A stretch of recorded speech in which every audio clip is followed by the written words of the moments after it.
بھی ملے۔ فرمان مصطفیٰ صلی اللہ تعالی علیہ وآلہ وسلم، نیت المؤمن خیر من عملی، مومن کی نیت اس کے عمل سے بہتر ہے۔ اللہ عز و جل کی رضا پانے اور ثواب کمانے کی غرض سے سلسلہ دیکھنے سے پہلے اچھی اچھی نیتیں فرما لیجئے۔ اللہ عز و جل کی رضا کی خاطر علم دین حاصل کروں گا، سیکھ کر دوسروں تک نیکی کی دعوت پہنچاؤں گا، خاص خاص باتیں لکھوں گا، اول تاخیر دیکھوں گا۔ گزارے کیسے زندگی، آؤ علماء سے پوچھ لے، آئے جو مشکل پیش کوئی، آؤ علماء سے پوچھ لے۔ الحمدللہ رب العالمین والصلاة والسلام علی سید المرسلین، اما بعد فاعوذ باللہ من الشیطان الرجیم، بسم اللہ الرحمن الرحیم۔ الصلاة والسلام علیک یا رسول اللہ، الصلاة والسلام علیک یا حبیب اللہ، الصلاة والسلام علیک یا نبی اللہ، وعلی آلک واصحابک یا نور اللہ۔ پیارے اور محترم اسلامی بھائیوں، دارالفتاح اہل سنت سلسلے میں مرحبا کہتے ہیں۔ مفتی صاحب ہمارے ساتھ موجود ہیں۔ آپ کال کے ذریعے، ایس ایم ایس کے ذریعے اپنے درپیش مسائل کے لیے ہم سے رابطہ کر سکتے ہیں۔ انشاءاللہ ممکنہ صورت میں آپ کا سوال سلسلے میں شامل کر لیا جائے گا۔ درود پاک کی فضیلت سنتے ہیں۔ امیر اہل سنت دامت برکاتہم العالیہ اپنے رسالے ضیاء درود و سلام کے صفحہ نمبر 8 پر حدیث پاک نقل فرماتے ہیں، قیامت کے روز اللہ عز و جل کے عرش کے سوا کوئی سایہ نہیں ہوگا۔ 3 شخص اللہ عز و جل کے عرش کے سائے میں ہوں گے۔ عرض کی گئی، یا رسول اللہ صلی اللہ تعالی علیہ وآلہ وسلم، وہ کون لوگ ہوں گے؟ ارشاد فرمایا، وہ شخص جو میرے امتی کی پریشانی دور کرے، میری سنت کو زندہ کرنے والا، مجھ پر کثرت سے درود شریف پڑھنے والا۔ صلو علی الحبیب صلی اللہ تعالی علی محمد صلی اللہ تعالی علیہ وآلہ وسلم۔ پہلی کال اپنے سلسلے میں شامل کرتے ہیں۔ جی چلائیے۔ علی اتاری بول رہا ہوں سعدآباد سے۔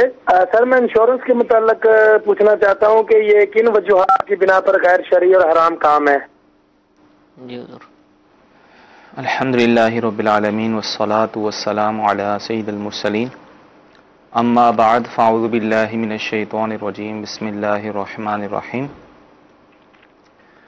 انشورنس کے حوالے سے انہوں نے سوال کیا کہ کن وجوہات کی بنا پر اسے ناجائز و حرام کہا جاتا ہے۔ اس کی ایک تو سب سے بڑی وجہ وہ ہے سود، ٹھیک، کہ کوئی شخص جو ہے وہ لائف انشورنس کرواتا ہے، زندگی کا بیمہ کرواتا ہے، تو اگر اس نے 10 سال کا یا 20 سال کا بیمہ کروایا ہے، تو اگر اس دوران اس کا انتقال ہو جائے تو ایک کثیر رقم جو اس نے بھری ہے اس سے کئی گنا زیادہ اس کے ورثاء کو دی جاتی ہے، اور اگر اس تک وہ زندہ رہا تو اسی کو مل جائے گی۔ ٹھیک۔ اب یہ ہر سال جو اس کی پریم جو قسطیں جمع کرواتے ہیں، تو یہ ان کے پاس قرض ہوتی ہیں جو باہر صورت واپسی ملنی ملنی۔ ٹھیک ہے۔ اگرچہ وہ کہتے ہیں کہ ہم آپ کے پیسوں کو فلاں جگہ لگاتے ہیں، فلاں بلڈنگ میں لگاتے ہیں، اس کا کرایہ آتا ہے، لیکن وہ شرعی اصولوں کے مطابق نہیں ہوتا، یعنی پارٹنرشپ والی صورت نہیں بن رہی ہوتی۔ ٹھیک ہے۔ وہ لے دے کے قرض ہی رہتا ہے، اور حدیث میں آیا کہ کلو قرض جو ہے ہر قرض جو جس سے نفع حاصل ہو وہ سود ہوتا ہے۔ ٹھیک ہے۔ کلو قرض جرا منفع فہو ربا او کما قال، کہ ہر وہ قرض جس سے نفع حاصل ہو، جو نفع کو کھینچے، وہ سود ہے۔ تو لہذا لائف انشورنس اور بیمہ جو ہے یہ سود کی وجہ سے ناجائز و حرام ہے۔ اور اسی طرح اس میں جوئے والی صورت بھی آتی ہے، وہ کیسے؟ جیسے جنرل انشورنس کرواتے ہیں، گاڑیوں کی انشورنس ہو گئی، یہ بھی ناجائز و حرام ہے۔ اس میں کیا ہوتا ہے، آپ نے سال کی انشورنس کروائی، آپ کی گاڑی کو کوئی نقصان نہ بھی ہوا، لیکن آپ نے جو پیسے جمع کروائے ہیں وہ آپ کو واپسی نہیں ملیں گے، وہ اب جو ہے وہ ضائع ہو گئے۔ تو اس طرح ایک جوئے والی صورت بھی اس میں آتی ہے۔ تو ان وجوہات کی بنا پر جو ہے انشورنس کو، ہر قسم کی انشورنس کو جو ہے ناجائز و حرام قرار دیا گیا ہے۔ ٹھیک ہے، ٹھیک ہے، جزاک اللہ۔ ایک اور میں کال چلائیے گا۔